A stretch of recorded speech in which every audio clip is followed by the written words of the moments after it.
Hello everyone.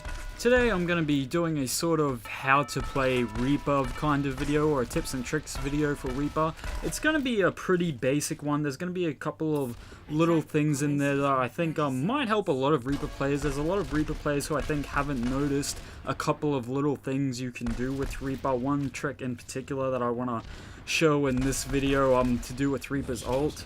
So we're just going to talk about a lot of the basics. So Reaper is a backline sort of killer. So think of it as Tracer is kind of a backline harasser, whereas Reaper, or a midline harasser, whereas Reaper's kind of a backline killer, and that's his main role. He can do other things, but we'll talk about that as we go. So Genji right there was looking for his blade reflect, saw that coming a mile away. I thought it was a bit funny that Widowmaker still tried to shoot him. I saw the enemy Widowmaker there. I did try to get behind the pillar and use the E. Widowmaker did move, but she missed her shot, which was really lucky for me, because I very easily could have died there. That was good to pick up that level 1 turret. Torbjorn should have had the level 2 turret there, so that was a mistake on his part. I forgot there was a big med kit back there, but I think pretty soon I do remember. So I'm kind of looking for the enemy Widowmaker, just seeing if I can catch her out and kill her quickly, which is a lot of what you want to do with Reaper. He's also very good against, certain tank characters, like Winston's a big one that you really counter hard, but a lot of tank characters you also do pretty well against. You have to be careful against Roadhog, but you can definitely take him. I would say it's a pretty even fight between Reaper and Roadhog. So you can see I saw the enemy Widowmaker shooting earlier. I tried to jump down behind her and get the kill. Fortunately, my teammates had no trouble with her and took her out anyway. So here, most of the enemy team's dead. So my plan is to kind of just, hang out here and just see if I can get into their backline, kill them, whatever. So I'm just watching to see if anyone's waiting. I hear Roadhog's footsteps, which is where I got super worried and was thinking about running or not. He hooked me. I am able to get out here.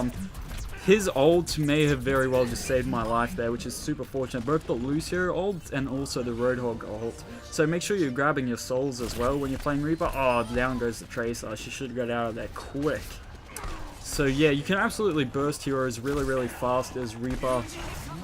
That's funny, I thought I got him in that earlier shot, but apparently not. So make sure you're eating your souls. That's going to regen your health and help you keep up max health. That is a huge thing with Reaper. And it's just going to help you a lot. One good thing too is if you're in a team fight, you're killing a bunch of enemies, or your teammates have killed a bunch and your health has gone down, you can sort of shift and then just grab those souls and just heal up, and then pop back out full health again, ready to go. So here I'm looking for the Death Blossom. So what I want to do is sort of get on a ledge and jump down. Now watch my ult timing in particular. Now notice how I activated the ult before I actually landed. A lot of Reapers activate their ult after they land or when they land. Do not do this. Always activate it before. So this is what I was talking about earlier with the Death Blossom, is it actually, if there's no floor beneath you, the Death Blossom will actually attack down, and a lot of players haven't realized that. And if you play that back again and watch it, you'll see that the Death Blossom actually started damaging them while I was still in the air.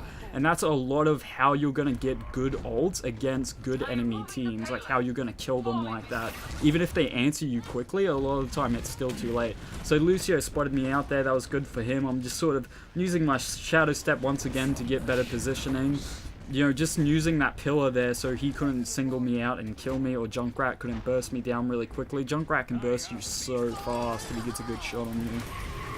One nice thing about Reaper though is you do get a bit more health than I think all the other offensive heroes, so that makes it a lot easier for you to get close and do your thing, as well as your passive, which is a really underrated passive. I love Reaper's passive, it's so good. So again, just sort of harassing, sort of trying to get in the back line. I'm immediately targeting Lucio. Always target the enemy support first if you have the option, especially if it's a Lucio, because he can be hard to lock down. With the Reaper, he's quite easy. So again, straight back on Lucio as soon as I see him.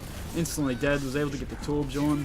Enemy Roadhog going on him, getting the shots in, activates the ult, that's okay, I've still got my shift up. I got one shot left and that's all I needed. So almost got the ult here, and at this point we can basically just pop the ult, get the insta-kill, and just force them to not be able to get in with the truck and instantly end it. So pretty much, just to summarize as quickly as possible, Reaper is a backline sort of sniper killer. He can also take out supports. Certain tanks he can take out really well. Again, a backline killer is a really good way to describe him. You want to use that E to gain good positioning. Sorry about my slow typing earlier, but you guys will get over it. And then just use your shift to get out of trouble, or even just to let yourself get some of those precious souls. So yeah, that's pretty much my little tips and tricks for playing Reaper. Maybe I'll do one for another hero, I don't know. I'll see what you guys think. Thank you for watching. I'll see you next time.